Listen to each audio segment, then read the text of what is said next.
अरे ओ सुनीता, आज फिर लेट आई है। तुझे इतनी देर क्यों हो गई आने में?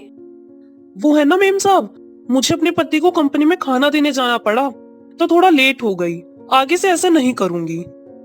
चल चल ठीक है, अंदर जाके घर का काम कर। घर में काफी सारा काम बचा है। जी मेम साहब। सुनीता अंदर जाके काम करने लगती है। तभी उसकी नजर वहां पर रखे कचरे के डिब्बे पर पड़ती है। हे भगवान, यहाँ दिन भर कमर तोड़ मेहनत करने के बाद भी मुश्किल से 2 वक्त का खाना भी नसीब नहीं होता, और एक ये लोग हैं कि खाना कूड़े में फेंक देते हैं। कैसे लोग हैं ये? सुनीता सारे घर की सफाई करके वहां से चली जाती है। 10 साला, ये भी कोई जिंदगी है? दिन भर कमर तोड़ मेहनत करने के बाद भी हाथ में बस चिल्लर ही आते हैं, और वो भी इधर उधर खर्च में निकल जाते हैं। ना खाने का सुख, ना पहनने का आराम। आज सेठ से तनख्वाह बढ़ाने को कहा तो बोलता है कि काम मिल रहा है, वो ही बहुत है। मेरी तो हिम्मत ही नहीं होती साहब या मेम साहब से तनख्वाह बढ़ाने की कहने की। एक तो मैं वैसे ही काम पे लेट जाती हूँ, ऊपर से अगर मैंने तनख्वाह बढ़ाने की बात की तो कहीं वो मुझे काम से ना निकाल दे। आज पूजा बिटिया बड़ी जल्दी सो गई। शाम से ही चॉकलेट चॉकलेट की रट लगाई हुई थी। एक तो वैसे ही घर में खाने के लाले हैं, अब इसे चॉकलेट कहाँ से आके दूं? तो गुस्से में मेरा हाथ उठ गया। फिर क्या, ये रोते रोते सो गई। ये बात सुनकर रवि दुखी हो जाता है और अपनी बेटी पूजा के सिर पर हाथ फेरते हुए रवि सोचता है, ये भी क्या जिंदगी है जिसमें मैं मेरी बेटी को एक चॉकलेट तक ना खिला सकूं। फिर कुछ ही दिनों बाद उसी घर में देख सुनीता, तेरा ये रोज रोज का बहाना नहीं चलेगा।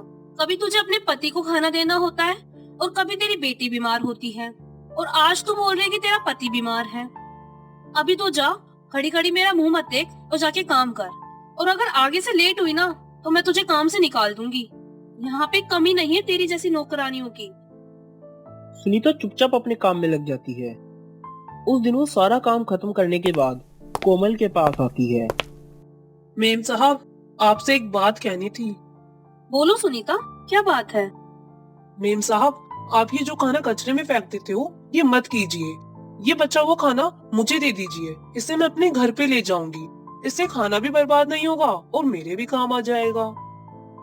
ठीक है, कल से खाना वही किचन में रख दिया करूंगी, तू जाते वक्त ले जाना।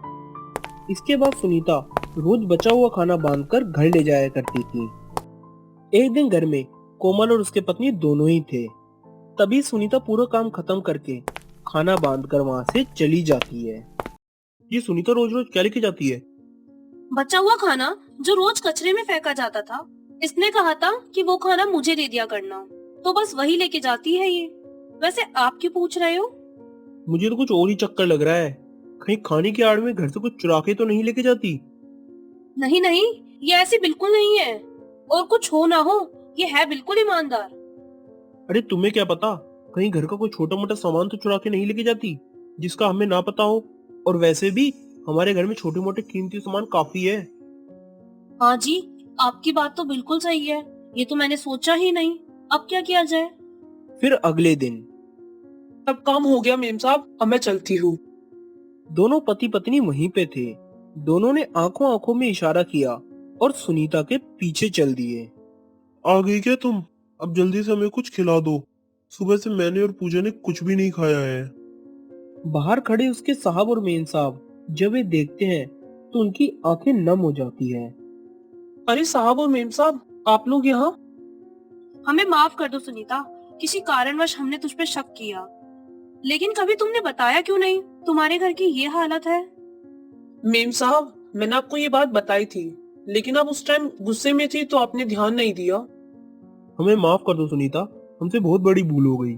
हमने तुम पे बेवजह शक किया, तुम्हें गलत समझा, लेकिन अब हम इस भूल को सुधारेंगे। आज से तुम्हारे पति का इलाज हम कराएंगे और पूजा की पढ़ाई लिखाई की जिम्मेदारी भी हमारी। तो दोस्तों, इसी तरह की मजेदार वीडियो देखने के लिए अभी हमारे चैनल को सब्सक्राइब करें और हाँ, वो बेल आइकन दबाना बिल्कुल भी ना भूलें।